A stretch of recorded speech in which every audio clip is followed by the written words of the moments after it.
Hello. మనం ఇప్పుడు గ్లైకాలిసిస్ దీన్నే ఈఎంపి మార్గం అని కూడా అంటారు. దాని గురించి తెలుసుకుందాం. మొట్టమొదటిగా విషయ సూచిక. ఇందులో మొదటగా ఉపోద్ఘాతము, తర్వాత గ్లైకాలిసిస్లో జరిగే వివిధ రకాలైన రసాయన చర్యల గురించి తెలుసుకుందాం. చివరిగా దాని యొక్క ప్రాముఖ్యత, ఇంపార్టెన్స్ గురించి తెలుసుకుందాం.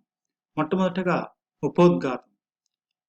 ఈ గ్లైకాలిసిస్ అంటే ఏంటంటే గ్లూకోజ్ అనేది విచ్ఛిన్నమైపోవడాన్నే ఏమంటారంటే గ్లైకాలిసిస్ అంటారు. గ్లైకోలైసిస్ అంటే గ్లూకోజ్ అనేది విచ్ఛిన్నం. ఈ గ్లైకాలిసిస్ అనే చర్య ఎక్కడ జరుగుతుంది అంటే ఇది శ్వాసక్రియలో జరిగే మొట్టమొదటి దశ గ్లైకాలిసిస్.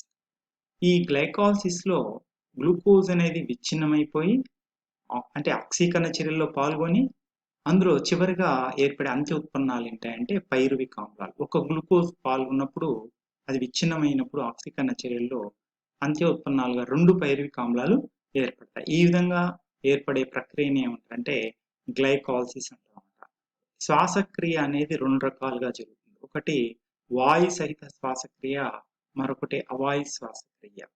ఈ 2 రకాల శ్వాసక్రియలలో కూడా గ్లైకాలిసిస్ అనేది ఖచ్చితంగా జరుగుతుంది. మొట్టమొదటిగా ఈ గ్లైకాలిసిస్ ని గురించి మొట్టమొదటిగా వివరించింది ఎమ్డెన్, మేయర్హాఫ్, పార్నాజ్ అనే శాస్త్రవేత్తలు కావడం వల్ల వారి పేరు మీద దీనికి ఈఎంపి మార్గం అని పేరు పెట్టారు. ఈ అంటే ఎమ్డెన్, ఎం అంటే మేయర్హాఫ్, పి అంటే పార్నాజ్. కాబట్టి దీన్ని ఈఎంపి మార్గం అని కూడా పిలుస్తారు. ఇప్పుడు మనము గ్లైకాలిసిస్ లో జరిగే రసాయన చర్యల్ని తెలుసుకున్నాం. ఈ జీవ రసాయన చర్యలు ఏంటంటే మొట్టమొదటిగా ఇంతకుముందు చెప్పుకున్నట్లుగా గ్లైకాలిసిస్ లో పాల్గొనే అధస్థ పదార్థం, మొట్టమొదటి అధస్థ పదార్థం ఏంటంటే గ్లూకోజ్ అనమాట. కాబట్టి శ్వాసక్రియలో పాల్గొన్నప్పుడు అది గ్లైకాలిసిస్ లో జరిగి అక్కడ గ్లూకోజ్ అనేది మొట్టమొదటి అధస్థ పదార్థంగా పాల్గొంటుంది.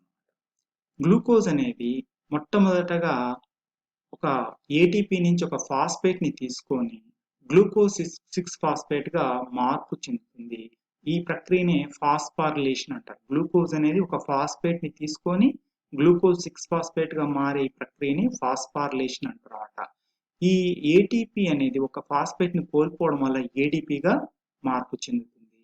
ఈ చర్యలో పాల్గొనే ఎంజైమ్ పేరు హెక్సోకైనేజ్. అంటే ఇక్కడ ఫాస్ఫేట్ ని అధస్థ పదార్థానికి ట్రాన్స్ఫర్ చేస్తుంది ట్రాన్స్ఫరేజ్ ఎంజైమ్, దీని పేరు కైనేజ్. ఇక్కడ గ్లూకోజ్ అనేది ఒక హెక్సో చక్కెర, 6 కార్బన్లు కలిగిన చక్కెర కావడం వల్ల ఈ ఎంజైమ్ పేరు హెక్సోకైనేజ్ అనమాట. ఈ ఎంజైమ్ కి ఒక సహకారకం అవసరం, లోహ సహకారకం, అది మెగ్నీషియం అన్నమాట. మెగ్నీషియం సమక్షంలో మొదటి చర్య జరుగుతుంది. ఈ విధంగా ఏర్పడిన గ్లూకోజ్ 6 ఫాస్ఫేట్ అనేది తర్వాత చర్యలో ఫ్రక్టోజ్ 6 ఫాస్ఫేట్ గా ఐసోమరీకరణం చెందుతుంది. ఎందుకంటే గ్లూకోజ్, ఫ్రక్టోజ్ 2 కూడా ఐసోమర్స్ అన్నమాట. కాబట్టి ఈ ఐసోమరీకరణంలో పాల్గొనే ఎంజైమ్ పేరు ఫాస్ఫోహెక్సో ఐసోమరేజ్. తర్వాత ఫ్రక్టోజ్ 6 ఫాస్ఫేట్ అనేది తర్వాత మరొక ఫాస్ఫేట్ ని తీసుకుంటుంది. అంటే రెండవ ఫాస్ఫారిలేషన్ చర్య ఇది. ఇక్కడ ఇది ఏటీపీ నుంచి మరొక ఫాస్ఫేట్ ని తీసుకుంటుంది.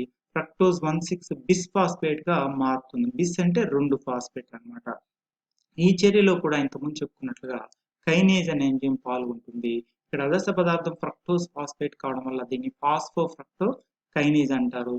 దీనికి కూడా మెగ్నీషియం అనే లోహ సహకారకము అవసరం. ఈ రెండో ఫాస్ఫారిలేషన్ తర్వాత ఫ్రక్టోజ్ 1,6 బిస్ ఫాస్ఫేట్ అనేది ఆల్డోలేజ్ అనే ఎంజైమ్ సమక్షంలో 2గా విడిపోతుంది. దీన్నే విదలనము అంటారు ఈ చర్యని.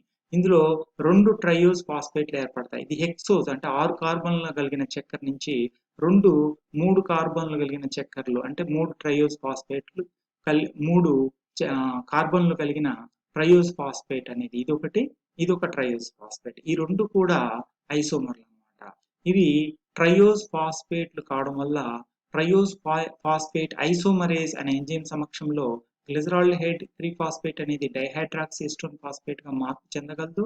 అదే విధంగా డైహైడ్రాక్సీ ఎస్టోన్ ఫాస్ఫేట్ కూడా అదే ఎంజైమ్ సమక్షంలో అంటే ట్రయోజ్ ఫాస్ఫేట్ ఐసోమరేజ్ సమక్షంలో ఇది మళ్ళీ గ్లిజరాల్డిహైడ్ 3 ఫాస్ఫేట్ గా మార్పు చెందగలదు అనమాట. ఇప్పుడు జరిగే చర్యలు ఏమవుతుందంటే గ్లిజరాల్డిహైడ్ 3 ఫాస్ఫేట్ అనేది తర్వాత చర్యల్లో పాల్గొంటుంది. ఈ విధంగా ఏర్పడిన డైహైడ్రాక్సీ ఎస్టోన్ ఫాస్ఫేట్ అనేది డైరెక్ట్ గా తర్వాత చర్యల్లో పాల్గొనలేదు. కాబట్టి ఇది కూడా ఏమవుతుందంటే ఇది కూడా గ్లిజరాల్డిహైడ్ 3 ఫాస్ఫేట్ గా ఇది ఐసోమరీకరణం చెందుతుంది. ట్రయోస్ ఫాస్ఫేట్ ఐసోమరేజ్ అనే ఎంజైమ్ సమక్షంలో. కాబట్టి ఈ ఫ్రక్టోజ్ 1,6 బిస్ఫాస్ఫేట్ నుంచి విదలనం వల్ల ఏర్పడిన గ్లిజరాల్డిహైడ్ 3 ఫాస్ఫేట్ డైహైడ్రాక్స్ ఎస్టోన్ ఫాస్ఫేట్లలో ఇది గ్లిజరాల్డిహైడ్ 3 ఫాస్ఫేట్ మాత్రమే తర్వాత చర్యలో పాల్గొనగలదు.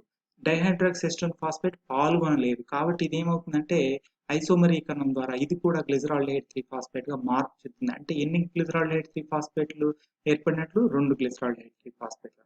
కాబట్టి ఈ విధంగా ఏర్పడిన గ్లిజరాల్డిహైడ్ 3 ఫాస్ఫేట్ అనేది తర్వాత ఆక్సీకరణ చర్యలో పాల్గొంటుంది అన్నమాట. ఆక్సీకరణ చర్య అని ఎందుకు అన్నారంటే ఇది హైడ్రోజన్ ని కోల్పోతుంది. NAD+ అనేది గ్లిజరాల్డిహైడ్ 3 ఫాస్ఫేట్ నుంచి హైడ్రోజన్ ని గ్రహించి NADH గా మారుతుంది. ఇది హైడ్రోజన్ ని కోల్పోయే చర్య కాబట్టి ఈ ఎంజైమ్ ఏమంటారంటే డీహైడ్రోజినేజ్ అంటారన్నమాట.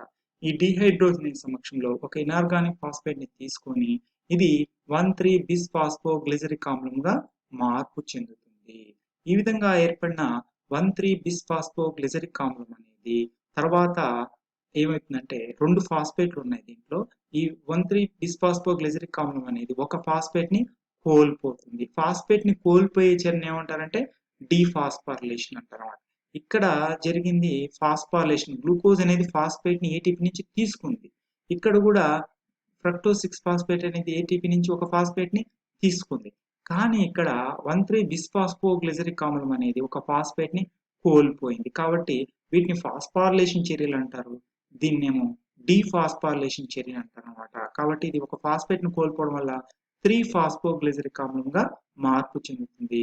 ADP అనేది దీని నుంచి ఒక ఫాస్ఫేట్ ని తీసుకొని ATPగా మార్పు చెందుతుంది. ఈ చర్యలో పాల్గొనే ఎంజైమ్ పేరు ఫాస్ఫోగ్లిజరోకైనేజ్. దీనికి కూడా మెగ్నీషియం అవసరం అన్నమాట. ఈ విధంగా ఏర్పడిన 3-ఫాస్ఫోగ్లిజరిక్ ఆమ్లం అనేది తర్వాత చర్యలో ఏమైతుందంటే ఈ గ్లిజరిక్ ఆమ్లంలో 3వ స్థానంలో ఉండే ఫాస్ఫేట్ అనేది అన్వంతర మార్పిడి అంటారు దీన్ని. ఈ 3వ స్థానంలో ఉండే ఫాస్ఫేట్ అనేది 2వ స్థానానికి మార్పు చెందుతుంది. కాబట్టి దీన్ని అన్వంతర మార్పిడి జరగడం వల్ల ఈ 2-ఫాస్ఫోగ్లిజరిక్ ఆమ్లంగా మార్పు చెందుతుంది. ఇందులో పాల్గొనే ఎంజైమ్ పేరు ఫాస్ఫోగ్లిజరోమ్యూటేజ్ అంటారన్నమాట. ఈ విధంగా ఏర్పడిన 2-ఫాస్ఫోగ్లిజరిక్ ఆమ్లం అనేది ఒక నీటి అణువును కోల్పోతుంది. ఇనోలేజ్ అనే ఎంజైమ్ సమక్షంలో ఇది ఫాస్ఫోఈనాల్ పైరువిక్ ఆమ్లంగా మార్పు చెందుతుంది. దీన్ని అబ్రివేషన్ PEP అని అంటారన్నమాట. ఈ విధంగా ఏర్పడిన ఫాస్ఫోఈనాల్ పైరువిక్ ఆమ్లం అనేది తర్వాత మరొక డీఫాస్ఫారిలేషన్ చర్యలో పాల్గొంటుందన్నమాట. ఈ మరొక డీఫాస్ఫారిలేషన్ చర్యలో ఇది ఫాస్ఫోఈనాల్ పైరువిక్ ఆమ్లం అనేది పైరువేట్ కైనేజ్ అనే ఎంజైమ్ సమక్షంలో ఇది పైరువిక్ ఆమ్లంగా మార్పు చెందుతుంది. ఒక ఫాస్ఫేట్ ని కోల్పోతుంది. కోల్పోయిన ఫాస్ఫేట్ ని ADP తీసుకొని ATPగా మార్పు చెందుతుంది. ఈ ఎంజైమ్ పేరు పైరువేట్ కైనేజ్. దీనికి మెగ్నీషియం అనే లోహ సహకారకము అవసరం అన్నమాట. సో ఈ విధంగా మనము చూసినట్లయితే మొత్తము గ్లైకాలసిస్ చర్యలో 2 ఫాస్ఫారిలేషన్ చర్యలు జరిగినప్పుడు ఇవి 2 ATPలు వినియోగించుకోబడ్డాయి. అదేవిధంగా ఇక్కడ జరిగినట్లయితే ఇక్కడ గ్లిజరాల్డిహైడ్ 3 ఫాస్ఫేట్ నుంచి పైరువిక్ ఆమ్లం ఏర్పడే చర్యలో 2 డీఫాస్ఫారిలేషన్ చర్యలు జరగడం వల్ల 2 ATPలు అనేవి ఏర్పడినాయి. ఈ డైహైడ్రాక్స్ ఎస్టోన్ ఫాస్ఫేట్ కూడా తర్వాత గ్లిజరాల్డిహైడ్ 3 ఫాస్ఫేట్ గా ఐసోమరీకరణం చెంది అది కూడా తర్వాత చర్యల్లో పాల్గొనడం వల్ల దాని నుంచి మళ్ళీ 2 ATPలు ఏర్పడతాయి. సో ఈ విధంగా మనకి నికరంగా చూసినట్లయితే 2 ATPలు వినియోగించుకోబడ్డాయి, 4 ATPలు విడుదలైనవి అనమాట. నికరంగా ఎన్ని ATPలు అంటే 4-2 కాబట్టి 2 ATPలు నికరంగా ఏర్పడ్డాయి. అదేవిధంగా గ్లిజరాల్డిహైడ్ 3 ఫాస్ఫేట్ నుంచి పైరువిక్ ఆమ్లం ఏర్పడే చర్యలో ఒక NADH అనేది ఏర్పడింది ఆక్సీకరణ చర్యలో. మరొక డైహైడ్రాక్స్ ఎస్టోన్ ఫాస్ఫేట్ ద్వారా ఏర్పడే మరొక గ్లిజరాల్డిహైడ్ 3 ఫాస్ఫేట్ ద్వారా కూడా ఇదే చర్యలు జరుగుతాయి కాబట్టి రెండవ NADH కూడా ఏర్పడుతుంది. కాబట్టి మొత్తంగా చూసినట్లయితే గ్లైకాలసిస్ అనే ప్రక్రియలో గ్లూకోజ్ అనేది విచ్ఛిన్నం అవడం వల్ల 2 పైరువిక్ ఆమ్లాలు ఏర్పడతాయి, 2 ATPలు ఏర్పడతాయి నికరంగా, అదేవిధంగా 2 NADHలు ఏర్పడతాయి అన్నమాట. సో దీని యొక్క ఇంపార్టెన్స్ ఏంటి అని చూసినట్లయితే ఈ గ్లైకాలసిస్ అనేది రెస్పిరేషన్ లో మొట్టమొదటగా జరుగుతుంది. ఇది వాయుసహిత శ్వాసక్రియలో జరిగి దీని తర్వాత క్రెబ్స్ వల్ల ఏమో ఆక్సీకరణ ఫాస్ఫారిలేషన్ జరుగుతాయి. అదే అవాయు శ్వాసక్రియలో చూసినట్లయితే గ్లైకాలసిస్ తర్వాత కిణ్వనయం జరుగుతుంది. ఈ విధంగా ఒక గ్లూకోజ్ గ్లైకాలసిస్ లో పాల్గొన్నప్పుడు ఆక్సీకరణం ద్వారా నికరంగా 2 NADHలు అదేవిధంగా 2 ATPలు విడుదలవుతాయి.